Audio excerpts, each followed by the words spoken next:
Hello guys, I hope आप सब लोग ठीक होंगे और सुन रहे होंगे हमारी जो स्टोरी है प्रिंस जी के और इसके बर्थडे गिफ्ट।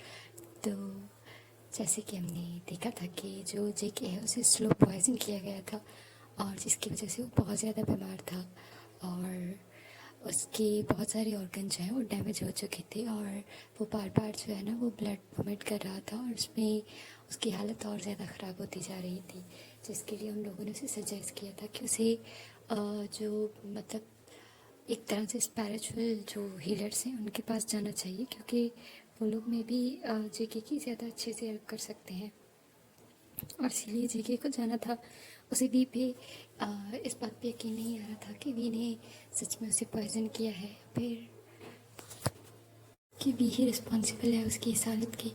और जब उसने वी से कंफर्म किया तो उसने वी से ये तो नहीं पूछा कि उसने उसे जहर दिया है या वो है, लेकिन उसने ये पूछा कि क्या तुम मुझे यहाँ मारने आए थे, क्या तुम जो है ना वो सब लोग जो कह रहे हैं क्या वो सच है, क्या तुम यहाँ किसी साजिश का हिस्सा थे। तो वी तो रियलिटी यही थी कि वी बिल्कुल एक ऐसी साजिश का हिस्सा था और जेके जो है ना वो बिल्कुल टूट जाता है और उस हालत में भी वो वी की हेल्प करना जो है ना वो चाहता है और उसे की दे देता है कि वो मौका देख के वहाँ से भाग जाए।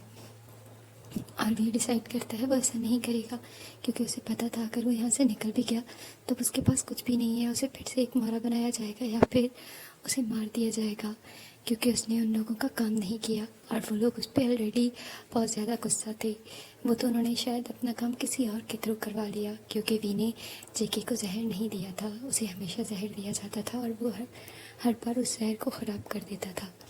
लेकिन लेकिन उसने कभी भी जेके को हर्ट करने के बारे में नहीं सोचा। हाँ, स्टार्टिंग में उसकी टेंशन ज़रूर थी, वो एक मौके की तलाश कर रहा था, लेकिन लाइफ में पहली बार हुआ था कि उसको किसी ने प्यार दिया था, उसका इतना ख्याल रखा था। वो ऐसा नहीं कर सकता।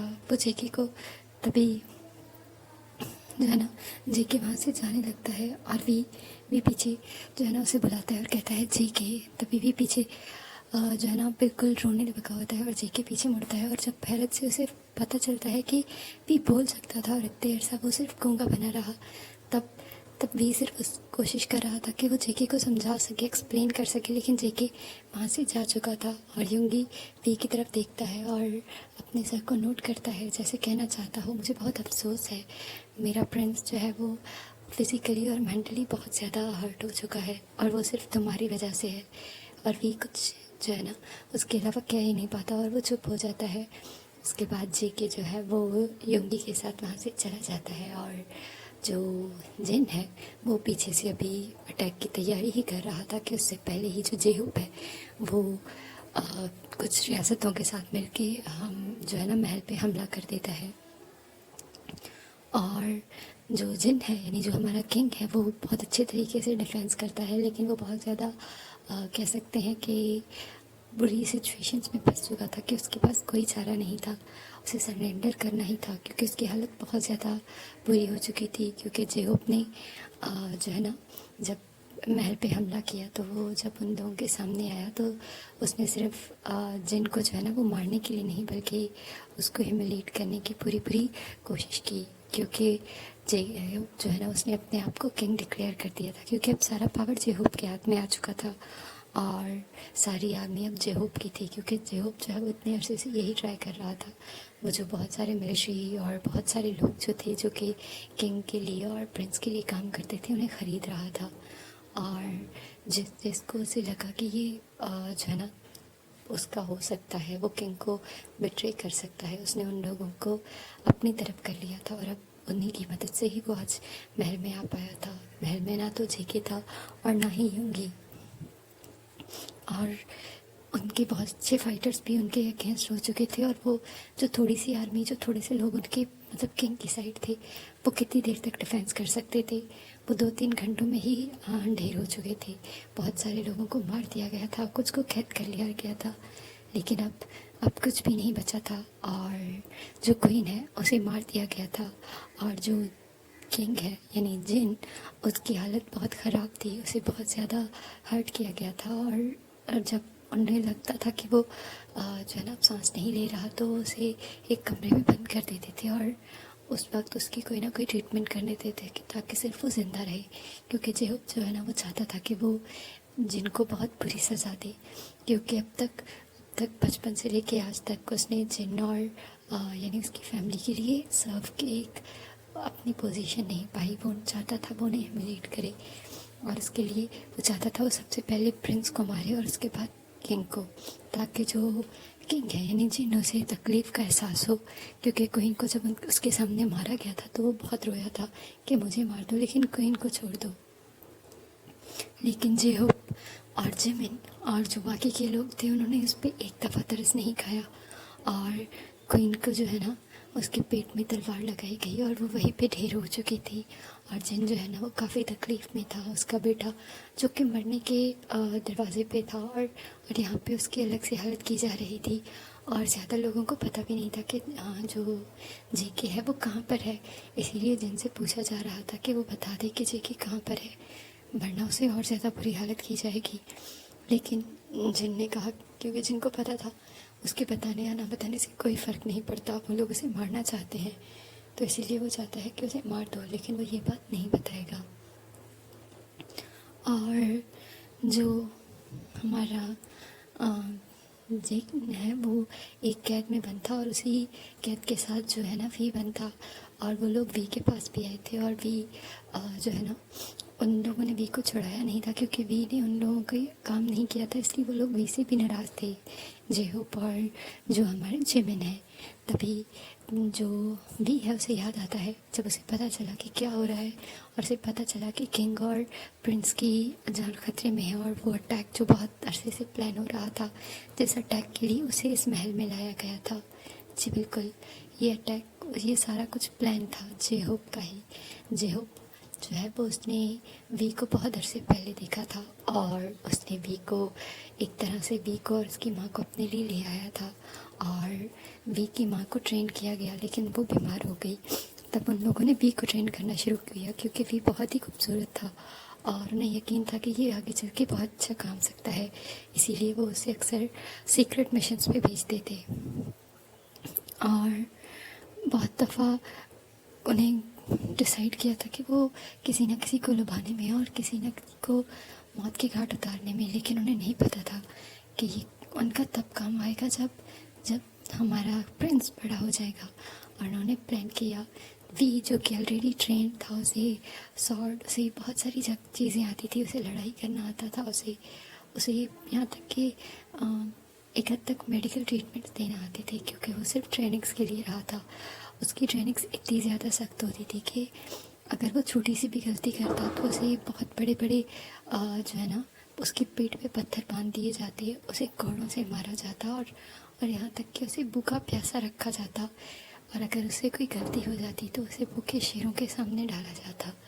सब चाहे वो उसे हल्का हर्ट करते, कभी ज़्यादा हर्ट करते, लेकिन जो डर, जो ट्रॉमा उसके जहन में बैठ चुका था वो बहुत ज़्यादा था। और यहाँ पर भी उसे यही सब करने के लिए भेजा गया था।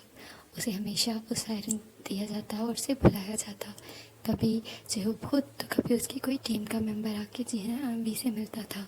और स्टार्टिंग से उन्होंने पहले तो वी को जो जेके है उसका ट्रस्ट गेन करने के लिए, और उसके बाद बहुत सारी और चीज़ों के लिए कहा, लेकिन क्योंकि वी जो है वो जेके से बहुत ज़्यादा प्यार करने लगा था, और वो उसे हर्ट नहीं करना चाहता था, इसीलिए उसने बहुत सारे काम किए, जैसे वो लेटर पहुंचाना, इन्फॉर्मेशन निकालना और देना, ये सारी चीज़ें तो वो करता था, लेकिन डायरेक्ट हर्ट करना उसे उसे कभी सही नहीं लगा था। बल्कि उसने तो बहुत दफ़ा उस पाल ब्लैक मास्क वाला इंसान बन के जेके की जान बचाई थी। और जब उन लोगों को यकीन हो गया कि वी उनका काम नहीं कर रहा, तभी उन लोगों ने पहले सोचा कि वी को ही ख़त्म कर दें, फिर उन्होंने सोचा नहीं, वी फिर भी कभी काम आएगा, और इसीलिए उन लोगों ने कुक यानी जो जेके के लिए खाना बनाते थे या फिर जो दवाइयाँ बनाते थे ख़ास तौर पे जेके के लिए, उन लोगों को जेके के जो है ना अगेंस्ट यूज़ किया, और वो लोग आराम से ये काम करने भी लगे।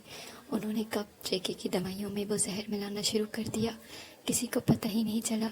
जो जेके जो दवाइयाँ हील होने के लिए, ठीक होने के लिए खा रहा था, वही दवाइयाँ उसके अंदर जाके उसी को जो है ना आहिस्ता आहिस्ता मारने लग गई थी, और वो उन सारी चीज़ों से अनजान था।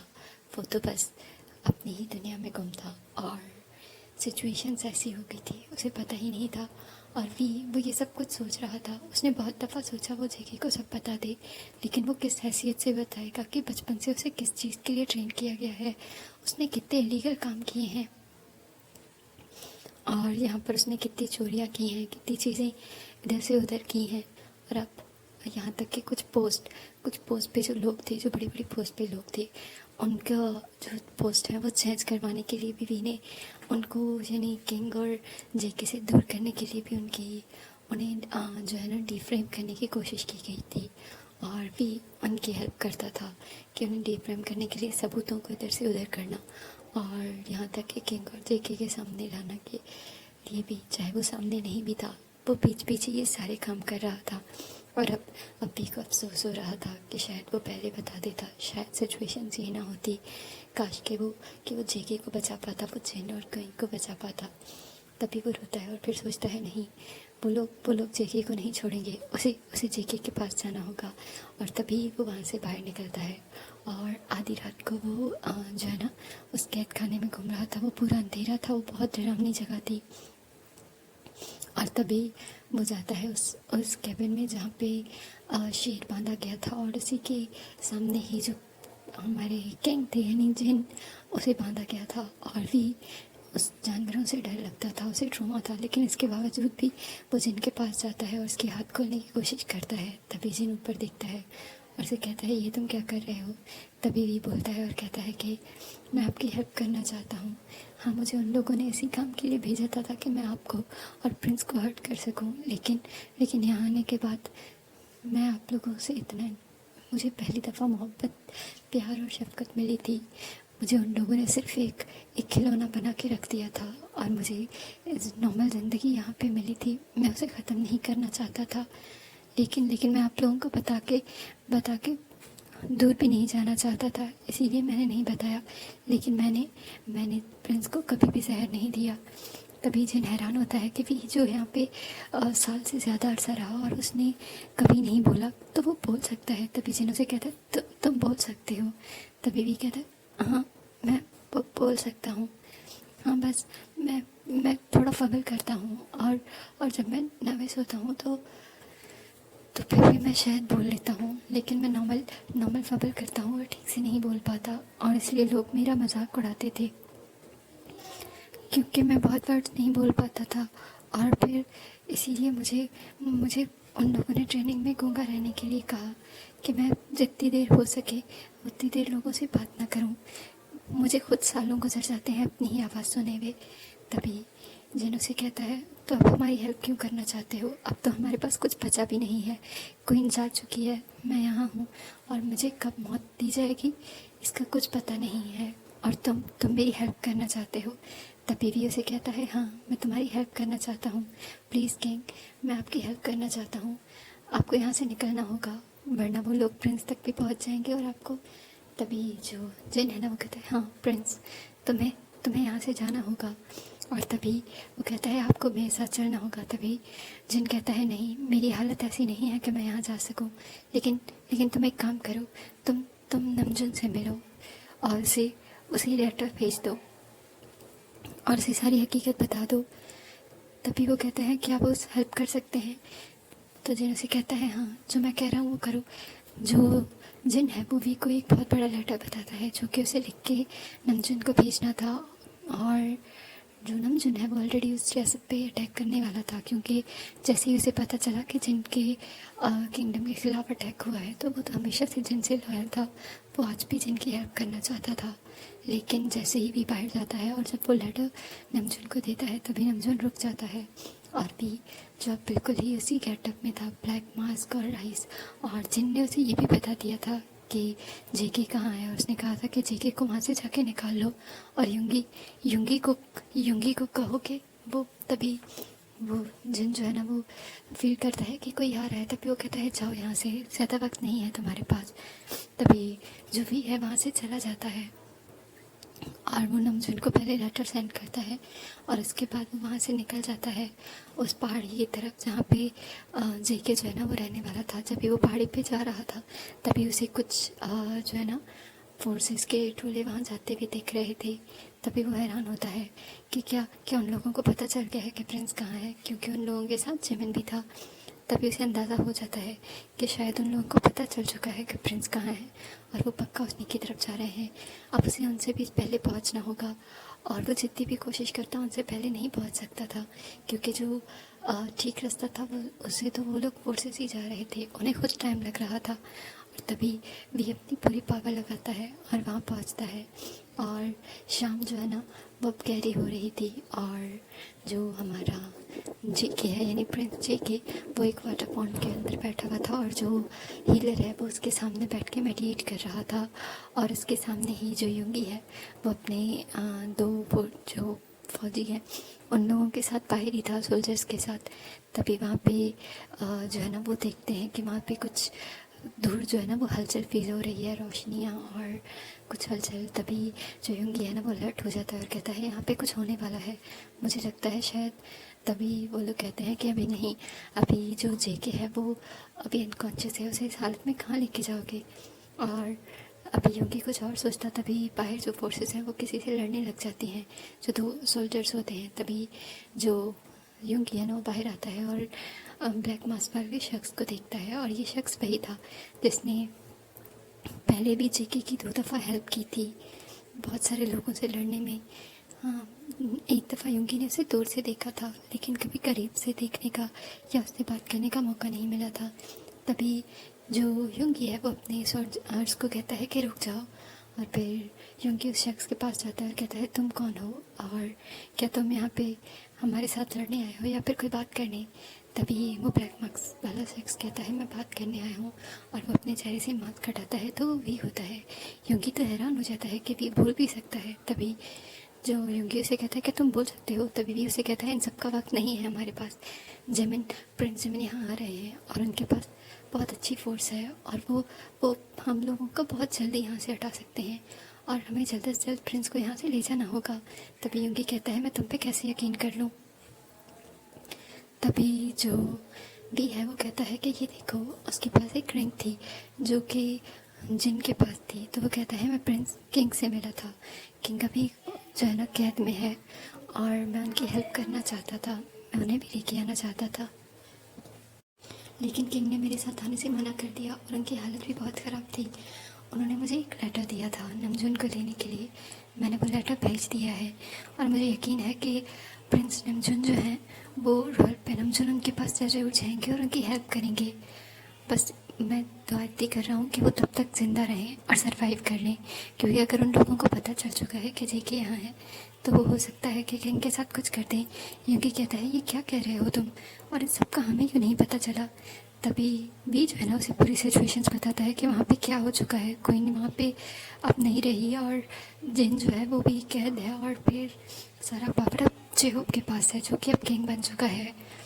तभी युंगी कहता है फिर अब क्या करना होगा, क्योंकि तुम पे एतबार करने के अलावा मेरे पास और कोई चारा नहीं। तभी भी उसे कहता है कि हमें यहाँ से प्रिंस को ले जाना होगा। जेके जो अभी भी एक तरह से गंदगी में ही था, वो अभी भी पूरे कॉन्शियस नहीं हुआ था। तभी जल्दी से उसे पानी से निकाला जाता है और उसे जो है ना जल्दी से अपर कोट्स पहनाए जाते हैं और युंगी कहता है मैंने लेके जा रहा हूँ तो मैंने रोक लो। तभी जो हीलर है उसे पूरी सिचुएशन बताई जाती है। तभी हीलर कहता है नहीं, अगर युंगी यहाँ से चला जाएगा तो उन्हें यकीन हो जाएगा, हमें कुछ ना कुछ करके युंगी को एक अलग साइड भेजना होगा और किंग को एक अलग प्रिंस को एक अलग साइड, तभी हम बच पाएंगे। तभी वो लोग कहते हैं मतलब। तभी जो हीलर है वो कहता है कि क्यों ना एक सोल्जर जो है वो प्रिंस के साथ कहीं और चला जाए, और क्योंकि वो ज़्यादा देर तक नहीं चल सकते, उन्हें इस माउंटेन पे कहीं ना कहीं छुपना होगा। और दूसरी तरफ जो युंगी है वो एक सोल्जर को अपने साथ जेके का ही गेटअप करवा के यहाँ से भागना शुरू कर दे, और ताकि वो जो फोर्सेस आ रही हैं वो उनके पीछे जाए, यहाँ ना आए। तभी वो लोग कहते हैं ठीक है ऐसे ही करते हैं। और उस जो हीलर है उन्हें कहा जाता है कि वो भी उनके साथ जाए, लेकिन हीलर कहते हैं नहीं, मैंने यहाँ पे कसम खाई है रहने की, मैं यहाँ से नहीं निकल सकता, मुझे मेरी मौत के अलावा यहाँ से कोई नहीं निकाल सकता। वो लोग बहुत कॉन्शियस होते हैं लेकिन कुछ नहीं कर सकते थे। और युंगी जो है ना वो वी को कहता है कि मैं तुम पे लास्ट और जो है ना एतबार कर रहा हूँ, मेरे एतबार को मत तोड़ना। तभी वी कहता है अपनी ज़िंदगी से ज़्यादा ख्याल रखूँगा मैं प्रिंस का। जो मुझसे गलतियाँ हो चुकी हैं मुझे सुधारने का बस एक मौका चाहिए। तभी योंगी उसे कहता है ठीक है, और वो प्रिंस को और वी को एक अलग ही जो है ना तरफ जाने के लिए कहता है, और खुद वो जो 2 सोल्जर्स हैं उनमें से एक को वो जेके का ड्रेस पहनाता है और दूसरी तरफ जाने की कोशिश करते हैं, और इस तरह से जाते हैं ताकि वो लोग उन्हें देख सकें और उन लोगों को फॉलो करें। और जो भी है वो जल्दी से जेके को अपने बैक पे उठाता है और फिर उस पहाड़ी और पहाड़ से जो है ना वो दूसरी तरफ जाने लगता है। उस पहाड़ी से उतर के वो दूसरी तरफ जाता है और जल्दी से उसे कोई ना कोई केव ढूंढ के वहाँ छुपना था, क्योंकि वो ज़्यादा देर नहीं भाग सकते, और वो वैसा ही करता है। वो जल्दी से प्रिंस को लेके एक पत्थरों के पीछे जाके छुप जाता है, क्योंकि अगर वो मूवमेंट करेंगे तो शायद देखे जा सके, क्योंकि अब वो पहाड़ की चोटी से नीचे उतर रहे थे। और दूसरी तरफ जिमिन जो पहाड़ के बहुत करीब आ गया था वो उन लोगों को देखता है भागते हुए, तो वो कहता है वो है प्रिंस, जाओ उसे फॉलो करो। और वो खुद जो है ना वो केव की तरफ जाता है जहाँ पे वो हीलर अभी भी बैठा था, और हीलर उसे कहता है कि यहाँ कोई नहीं है, यहाँ कुछ नहीं मिलेगा आपको प्रिंस। तभी जिमिन कहता है कि तुम्हें मेरे लिए टेंशन लेने की ज़रूरत नहीं, मैं खुद कर सकता हूँ जो भी मुझे करना है। और फिर जो हीलर है उसे मार दिया जाता है, और फिर जिमिन जो है पहले वो हर एक चीज़ को ढूंढता है कि कहीं शायद जेके को यही छुपाया गया हो और वो ट्रैप हो, लेकिन वहाँ पे ऐसा कुछ नहीं मिलता। तो वो फिर उसी तरफ जाता है जहाँ पे युंगी और सोल्जर्स गए थे, क्योंकि उसने युंगी को देखा था और उसके युंगी को वो दूर से पहचान सकता है, और उसे यकीन था कि युंगी जो है वो प्रिंस को कहीं नहीं छोड़ेगा, और प्रिंस के साथ अगर युंगी नहीं होगा तो और कौन होगा। इसीलिए तो युंगी जो है वो प्रिंस के साथ नहीं बल्कि दूसरी साइड गया था, क्योंकि उसे यकीन था, जिमिन को पता है कि वो युंगी प्रिंस को कभी नहीं छोड़ेगा। इसीलिए जो जिमिन है वो ज़्यादा वक्त नहीं सोचता और फिर वो युंगी को रास्ते पे फॉलो करने लगता है। और युंगी जितना जल्दी हो सके वहाँ से दूर जाना चाहता था ताकि वी और प्रिंस को टाइम मिल सके और वो वहाँ से निकल सके। और युंगी जो है वो वी को पहले ही समझा चुका था कि उन्हें क्या करना है, और वी ने कहा था वो पूरी कोशिश करेगा कि जैसा युंगी चाहता है वैसा हो, लेकिन वो भी कोशिश करेगा कि अगर कहीं प्लान बदल रहा है तो वो सिर्फ़ और सिर्फ वैसे ही बदले ताकि वो चेंजेस सिर्फ प्रिंस की सेफ्टी के लिए हों, कुछ और नहीं। और युंगी के पास कोई और चारा नहीं था, इसीलिए उसे वहाँ से जाना पड़ता है, और वो बहुत जल्द से जल्द वहाँ से निकलना चाहता था ताकि जिमिन जो है वो उनसे दूर तक उनका पीछा कर सके। और वे लोग यही करते हैं और जिमिन भी उनको फॉलो करने लगता है, और सारी जो भी फोर्सेस थी वो उनके पीछे चली जाती हैं। और जो हमारे जेके है और भी अब उन्हें कुछ समझ नहीं आ रहा था, और प्रिंस अभी भी अनकॉन्शियस था। तभी जो भी है वो वापस आता है कि शायद हीलर वहाँ पे अभी भी मौजूद हो, वो हीलर से बात कर सकता है, लेकिन नहीं, हीलर वहाँ पे अब जो है वो मर चुका था। और सिर्फ इतना ही नहीं, जो कुछ फोर्सेस थे वो अभी भी पहाड़ी के आसपास ही घूम रहे थे ताकि अगर जेके वहाँ छुप भी गया है तब भी वो उसे वहाँ पकड़ लें। इसीलिए भी जो है वो और ज़्यादा टाइम वेस्ट नहीं कर सकता था। और जैसे ही उनका ध्यान कहीं और था, वो जल्द से जल्द जो भी है जेके को उठाता है और फिर आहिस्ता आहिस्ता चलने लग जाता है अपोजिट डायरेक्शन में, ताकि वो यहाँ से दूर जा सकें। और अगर जिमिन जो है वो युंगी को पकड़ने के बाद वापस भी आए तो उसे वहाँ पे कुछ ना मिल सके। और फिर वो प्रिंस जो है वो आधी रात हो चुकी होती है, और फिर जो भी है वो प्रिंस को लेके एक जो है ना घने जंगल में पहाड़ के पास आ जाता है, और वहाँ पे वो बहुत सारे अजीब अजीब जानवरों की आवाज़ें आ रही थी। इसीलिए वो प्रिंस जेके को एक जो है ना पेड़ के साथ उसको बैकड्रॉप करवा देता है और खुद बैठ जाता है। उसे कुछ समझ नहीं आ रहा था कि अब उसे क्या करना है, और तभी वो बैग उठाता है जो कि युंगी ने उसे दिया था, जिसमें खाने पीने की चीज़ें और दवाइयाँ थी। और तभी वो दवाइयाँ और खाने पीने की चीज़ें निकालता है और आहिस्ता आहिस्ता जो है ना वो जेके को फीड करने लगता है। और जेके अचानक से आहिस्ता आहिस्ता कॉन्शियस होता है, और जब वो अपनी आँखें खोलता है तो वो वी को देखता है, पर वी ने उस टाइम मास्क पहना हुआ था। तभी जेके कहता है हम यहाँ ये कौन सी जगह है। तभी भी कहता है वो प्रिंस रॉयल युंगी का गार्ड हूँ मैं भी, और वहाँ पे अटैक हो गया था, इसीलिए जो युंगी है यानी रॉयल गार्ड आपका, वो उस अटैक को रोकना चाहता था और उसने हमें यहाँ भेज दिया है। तभी जेके उठने की कोशिश करता है और वो फिर गिर जाता है। तभी भी उसे बिठाता है और कहता है प्लीज़ आप उठे नहीं, अभी आप ठीक नहीं हुए। लेकिन जेके कहता है मुझे जाना होगा, मुझे उन लोगों को तभी भी उसे कहता है कि रुक जाए प्रिंस, अब कहीं नहीं जा सकते। तभी जेके कहता है नहीं, अगर उन लोगों ने यहाँ पे अटैक किया था तो इसका मतलब है उन्होंने मेरे महल पे भी अटैक किया होगा। किंग को मेरी ज़रूरत है, मुझे जाना है। तभी बी को याद आता है किंग की और क्वीन की हालत। तभी वो कहता है वो लोग सेफ़ हैं, वो लोग सेफ़ है, हमें यहाँ से निकलना होगा। अभी बहुत रात हो चुकी है, हम और नहीं चल सकते, इसलिए हमें थोड़ी देर रेस्ट करना होगा। लेकिन सूरज निकलने से पहले हमें ये जगह भी छोड़नी होगी, हमें यहाँ से बहुत दूर जाना है। तभी जेके उसे कहता है कितनी दूर? मैं नहीं चल सकता, मैं ठीक नहीं हूँ। और तुम कौन हो? मैंने आज तक तुम्हें नहीं देखा। तभी बी कहता है क्या सच में आपने मुझे नहीं देखा प्रिंस? तभी जेके को याद आता है कि ये तो वही शख्स है जिसने उसकी 2-3 दफ़ा हेल्प की है। तभी वो कहता है हाँ, तो तुमने मेरी पहले भी हेल्प की थी, है ना? तुम वही हो ना नकाबपोश? तभी भी कहता है मैं वही हूँ, क्या आप मुझ पर एतबार करोगे? तभी जेके कहता है मैं किसी पे एतबार नहीं करना चाहता, किसी पे भी नहीं। मुझे सिर्फ मेरे फादर के पास जाना है, मुझे किंग जिन के पास जाना है, और उनको मेरी ज़रूरत है, मुझे सिर्फ इतना पता है, मुझे और कुछ नहीं चाहिए। और फिर जो भी है ना उसे कहता है ठीक है प्रिंस, आप उनके पास चले जाना, पर फ़िलहाल ये दवाई खा लो। और वहाँ पे काफ़ी अंधेरा होने लग गया था। तभी जो जेके है वो उसे कहता है तुमने ये मास्क क्यों लगा रखा है, यहाँ ऑलरेडी इतना अंधेरा है। तभी भी कहता है कि ये मेरी ट्रेनिंग का हिस्सा है और मैं ऐसे ही रहता हूँ। तभी जिन के बारे में सोच सोच के जेके को परेशानी हो रही थी और उसका आगे बहस करने का कोई मूड नहीं था, इसीलिए वो चुप हो जाता है और चुपचाप बैठ जाता है और उसकी आंखें फिर से बंद होने लग जाती हैं और वो वहीं पे जो है ना सो जाता है। और भी आगे बढ़ के प्रिंस को सहारा देता है और उसका सर अपनी लैप पे रख लेता है और उसके बालों में हाथ फेरने लगता है और कहता है मुझे माफ़ कर देना प्रिंस, एक दफ़ा फिर झूठ बोलने के लिए, आपको धोखा देने के लिए। लेकिन मैं आपको बताता तो शायद आपको शौक़ लगता, और मैं जानता हूँ आप इस हालत में भी मेरे साथ ना रहना चाहते, इसीलिए मुझे कुछ देर तक झूठ बोलना होगा, जब तक कम से कम आप थोड़े ठीक ना हो जाओ या फिर हम इस जगह से निकल ना जाए, कम से कम तब तक। और जो भी है वो जेके को देखता रहता है। जैसे ही आसमान पे दिन का उजाला होना शुरू होता है, तभी जो भी है वो जेके को उठाता है और कहता है प्रिंस अब हमें चलना चाहिए। और जेके वी के सहारे से उठता है और उसके आहिस्ता आहिस्ता उसके साथ चलने लगता है। तभी वी उसे कहता है कि मैं आपको उठा लेता हूँ। तभी जेके कहता है नहीं, तुमने मुझे पूरा दिन उठाए रखा है, मैं नहीं चाहता तुम्हें और तकलीफ़ देना। तभी प्रिंस जो है ना कुछ और कहता भी कहता है प्रिंस आप ये कैसी बात कर रहे हैं, आप मास्टर हो मेरे, और आपको सर्व करना मेरे लिए तकलीफ़ नहीं बल्कि खुशी का बायस होगा।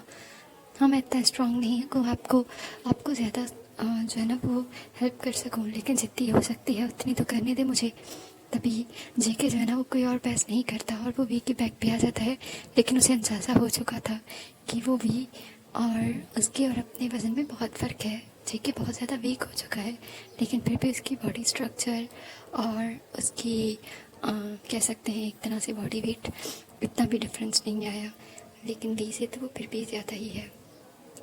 तभी वो चुप हो जाता है और आहिस्ता चलने लग जाता है और वो बार बार वी को कह रहा था कि ठीक है अब मैं चल सकता हूँ, मुझे उतार दो। और फाइनली वी जब थक जाता है कुछ 1-2 घंटे बाद, तब वो जेके को उतार देता है और फिर वो दोनों आहिस्ता आहिस्ता चलने लग जाते हैं। और दिन पूरी तरह से आ चुका था और जेके बहुत ज़्यादा थक जाता है। तभी वी जो है ना वो कहता है कि उस तरफ पानी की आवाज़ आ रही है, शायद हम उस तरफ चल सकते हैं। और वहाँ पे वो लोग आ जाते हैं। वहाँ पे एक पानी की बहती हुई नदी थी और वो बहुत खूबसूरत था। जेके पानी देखता है तो वो उसके पास आ जाता है और वो कहता है कि मुझे मेडिटेट करना होगा। तभी जो भी है उसे कहता है ज़रूर प्रिंस। और फिर जो जेके है वो अपने कपड़े रिमूव करता है जो कि उसने ऑलरेडी ही बहुत कम पहने थे, और क्योंकि वो कल भी बहुत ज़्यादा जो है ना एक तरह से गीला था और फिर हवा में बाहर निकलना तो उसे फीवर हो चुका था, इसीलिए वी जो है ना वो कहता है कि आप ज़्यादा देर पानी में नहीं रह सकते प्रिंस, क्योंकि आपको ऑलरेडी फीवर है।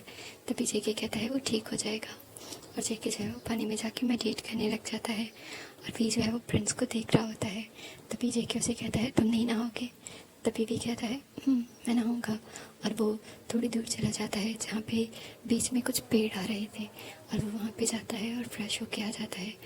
और जब जेके पानी से निकलता है तो वी जो है ना वो कुछ फ्रूट्स ढूंढ के आ चुका था और फिर वो दोनों फ्रूट्स खाते हैं और रेस्ट करते हैं। और जैसे ही दिन जो है ना वो ज़्यादा बढ़ने लग जाता है, वो चलने लगते हैं और उसी नदी के साथ साथ, ताकि उन्हें यकीन था कि वो नदी किसी न किसी आबादी वाले इलाके में ज़रूर जाएगी। और वी का जो शक था वो सही था, वो नदी जो है वो एक आबादी वाले इलाके में जा रही थी। लेकिन ये था कि उस नदी को पार करके आबादी वाले इलाके जाया जा सकता था, और वो नदी कोई छोटी नदी नहीं थी कि स्वयं करके पहुंच जाओ, क्योंकि जहाँ से वो लोग निकले थे वो थोड़ा पानी था, लेकिन यहाँ तो बहुत बड़ा पानी और बहुत बड़ी नदी थी। तभी जेके कहता है कि हम यहाँ से स्वयं करके उस तरफ जाएंगे। तभी भी कहता है बिल्कुल नहीं फ्रेंड्स, आप इस हालत में नहीं हो। तभी जेके कहता है फिर तुम्हारे पास कोई और आइडिया है? तभी भी कहता है मेरे पास है। और फिर वो जेके को कहता है कि आप यहाँ रेस्ट करो, मैं अभी आता हूँ। और भी जो है वो पानी में चला जाता है, क्योंकि उसे दूर ही एक नाव दिख गई थी और वो चाहता था कि वो उस नाव वाले को यहाँ लेके आए। और फिर वो ऐसे ही करता है, वो उस तरफ जाता है और वो उस नाव वाले को ले आता है, जो कि नाव दूर से ही एक शख्स को देखता है। तो वो नाव वाला उसके पास आ जाता है और फिर वही उसे कहता है कि क्या तुम हमारी हेल्प करोगे, हम इस तरफ आना चाहते हैं। तभी वो नाव वाला शख्स कहता है कि हाँ, अगर मुझे पैसे दोगे तो मैं क्यों नहीं करूँगा। तभी भी उसे कहता है ठीक है, तुम्हें जितने पैसे चाहिए मिल जाएंगे, फ़िलहाल मेरी हेल्प करो, मेरे साथ मेरा एक दोस्त भी है जो कि अभी ज़ख्मी है। तभी वो नाव वाला आता है और फिर प्रिंस जो है ना उसने भी एक तरह से अपना फेस जो है ना वो थोड़ा कवर कर लिया था, ताकि कोई इसे पहचान ना सके। वैसे भी ये जगह काफ़ी दूर थी, उन्हें यकीन था कि यहाँ उन्हें कोई नहीं पहचानता। और फिर वो उस नाव की मदद से दूसरी तरफ आ जाते हैं।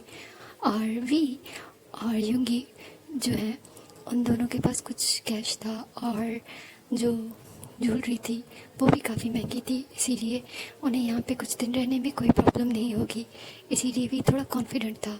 और फिर वो वहाँ पे जाता है और वहाँ एक हीलर ढूंढता है, और जो जेके है उसे उस हीलर को दिखाता है। ये एक इतना बड़ा शहर नहीं था कि कोई बहुत बड़ा हीलर हो, लेकिन लकीली उन्हें एक बहुत अच्छा जो है ना हीलर मिल जाता है जो मेडिएट करता था।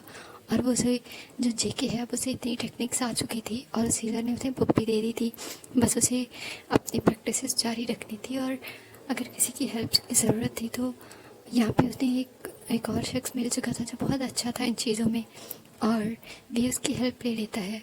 और वो लोग 1-2 दिन तक तो होटल में रुकते हैं, और जो भी है वो जेके के सामने बहुत कम जाता था, या फिर जाता था तो मास्क पहनता था, और जेके जो है वो ज़्यादातर सोता रहता था।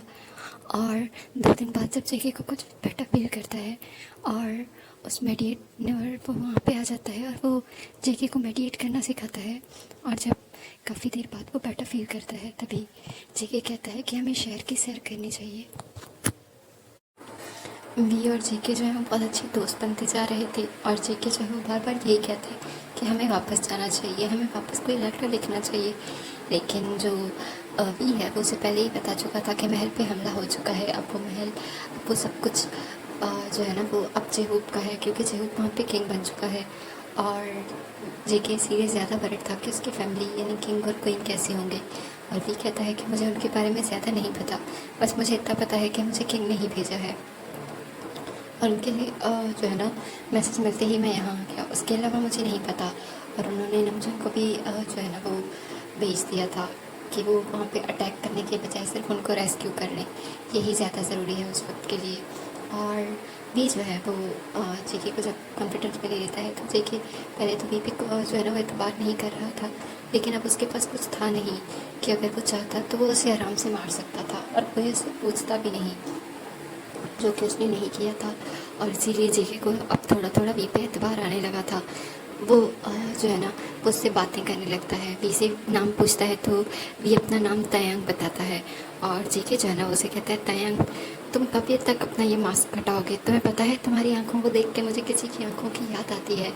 और जो वी है ना उस वक्त उसकी आंखों का एक तरह से जो है ना वो जेके के साथ आंखें नहीं मिलाता, वो हर बार अपनी आंखें छुपा लेता है, और उसने ना एक तरह का कोई शर्मा लगाया होता है जिससे उसकी आंखें ब्लैक लग रही होती हैं, ब्लू नहीं, ताकि जेके उसे पहचान ना सके। और जेके वो भी अभी हील होने के प्रोसेस में था। और आज भी वो लोग जैसे ही शहर के बाहर घूमने आए थे ना, तभी वी जो है ना वो चल रहा था, और जेके की नज़र उन ज्वेलरी पे जाती है जो ब्लू कलर की होती है, और जेके रुक जाता है और उन्हें देखने लग जाता है। और वी को याद आता है कि वैसे ही ज्वेलरी जो है वो जेके ने वी को गिफ्ट की थी और वो अभी भी उसके पास थी, लेकिन वो अभी भी उन्हें अपने बैग में रखता था ताकि जेके वो ज्वेलरी देख ना सके। और जेके उस ज्वेलरी को देख रहा था और उसकी आंखों में एक तरह की दर्द आ चुका था, उसकी आंखें रेड हो चुकी थी। तभी वी इसके पास आता है और कहता है, प्रिंस क्या हम चलें? तभी जेके कहता है, हाँ चलो। और फिर वो आगे जाता है और वो मुड़ मुड़ के उस ज्वेलरी की तरफ देख रहा था और वी को लग रहा था उसने इतना ज़्यादा हर्ट कर दिया है अपने प्रिंस को, जिनको वो कभी हर्ट ना करने की कसम खाने वाला था। लेकिन अब उसने अपने आप से ऐद कर लिया कि वो कभी भी प्रिंस को हर्ट नहीं करेगा, कभी भी उसे तकलीफ़ नहीं होने देगा, कम से कम अपनी वजह से तो कभी नहीं। और तभी जो जेके है ना, वो दोनों बीच आगे चल रहे होते हैं और अचानक से जो मतलब वो लोग सीढ़ियों से होते हैं और जेके वो गिरने ही वाला होता है कि भी उसे सहारा देने के लिए आगे बढ़ता है, लेकिन उसका मास्क कट जाता है और जेके उसका फेस देख। और वे इतना शौक था कि उसे जेके को नीचे गिरने से बचाने के लिए वो भूल गया कि उसके चेहरे से मास्क कट चुका है। वो तो उसे जेके के एक्सप्रेशन से लगता है कि कुछ तो गड़बड़ है और तब उसे अंदाज़ा होता है और जेके उसकी बाहों में अनकॉन्शियस हो जाता है। बाकी का